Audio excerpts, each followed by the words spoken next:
In sports, Coach Yang Guiao reveals his Gilas Super Dream Team ahead of the FIBA World Cup, and he's got some pretty big names in mind. But the Samahang Basketball ng Pilipinas is tempering expectations, saying they would still have to choose from Coach Yang's list. Lynn Olivario tells us more. 32 of the best teams across the globe are set to battle in the 2019 FIBA World Cup in China this August to September. No doubt the world stage will be very different, much tighter, much tougher than the regional qualifiers. And as usual, Gilas Pilipinas will come in as heavy underdogs. We're going to be outsized. Definitely be outsized, but that's when we're going to lean a lot more toward Jumar and Japet, also Troy. Maybe even coach have some kind of game plan where we can have a big lineup. I won't be surprised. Even putting Gabe at the point guard position. Coach Yang Guiao, however, feels there's not much he can do about assembling a bigger lineup.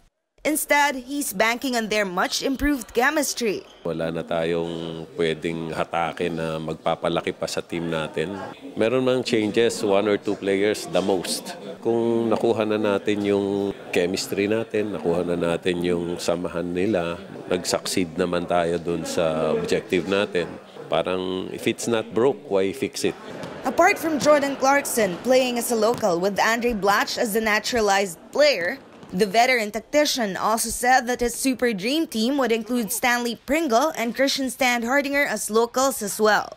While that could be appealed to FIBA, the Samahang Basketball ng Pilipinas is tempering expectations. We'll have to choose our battles, and we can't appeal everybody, right? So I think we'll have to pick and choose.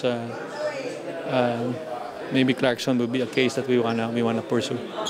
As for the PBA contributing to the cost of the national team, apart from loaning the players and adjusting the league schedule, Commissioner Willie Marshall said they will also look into adjusting the officiating to cater to the FIBA brand of play.